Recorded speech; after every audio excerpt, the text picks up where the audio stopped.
Hello guys, welcome to my channel. তো কি সব ভালো তো থাকতেই হবে, কারণ যেহেতু তোমরা সিকে ফ্যামিলি মেম্বার। তো আজকে আমরা যাচ্ছি ঘুরতে। আমি, আমার বর, আমাদের সাথে যাচ্ছে আরও দুইজন, সুশান্ত দাদা আর কাজল। আমরা 1 ঘন্টা থেকে রেডি হয়ে আছি, ওদের আসার কোনো বার্তা নাই।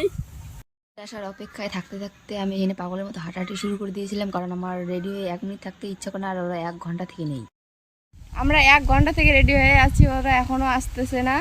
এখন 2টা বাজে, যাইতে যেতে হয়তো 3টে বাজে যাবে। কতক্ষণ ঘুরবে, কই নিয়ে যাবে সেটাও জানি না। এতক্ষণ অপেক্ষা করার পর এখন হিরোর আসার সময় হলো, তখন হিরোর কাছে শুনবো যে খবর কি। তো বলেন স্যার, খবর কি?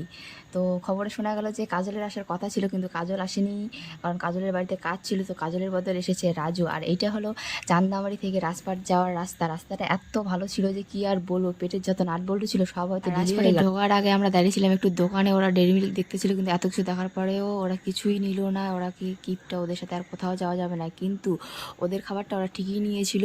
কী নিয়েছিল সেটা বললাম না, কারণ সমাজদারকে নিয়ে ইশারায় কাঁপিয়ে। তো তোমরা বলো যে ওরা কি নিয়েছে। আর এখন যাচ্ছে রাজপাটের ওপরে, ওরা 3জন সামনে যাচ্ছে, আর সুশান্ত দাদা তো স্টাইল মেরে যাইতেছে। আর স্টাইল মারতে হবে না, তো এমনিতেই হিরো।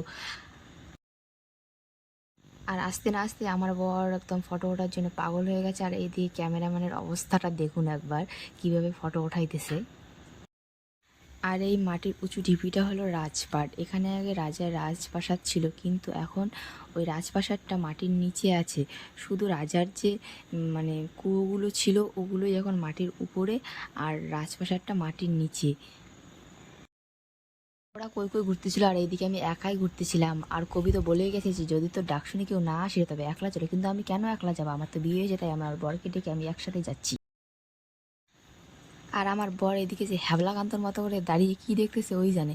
তো তারপর আমরা একটু রিলস বানানোর জন্য ট্রাই করতেছিলাম।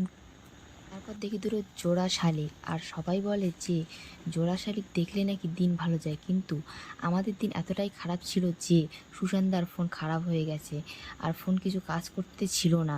তো তারপর আর আমাদের রিলসও বানানো হলো না। আর এখন আমরা যাচ্ছি বাড়িতে। আর সুশান্ত ভিডিওর প্রথমে বললো না হাই, আর এখন বাড়িতে যাবো, এখন বলছে হাই গাইজ। ভাবা যায় এগুলো?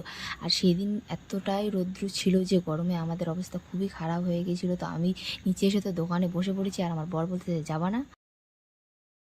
এখন আমরা যাচ্ছি বাড়িতে। তো আজকের ভিডিওটা এই পর্যন্তই, দেখা হচ্ছে নেক্সট ভিডিও। তো ভিডিওটি ভালো লাগলে লাইক কমেন্ট শেয়ার করতে ভুলবেন না। আর প্লিজ সবাই সাপোর্ট করো, কারণ তোমাদের সাপোর্ট ছাড়া আমরা কিছুই না। Thank you.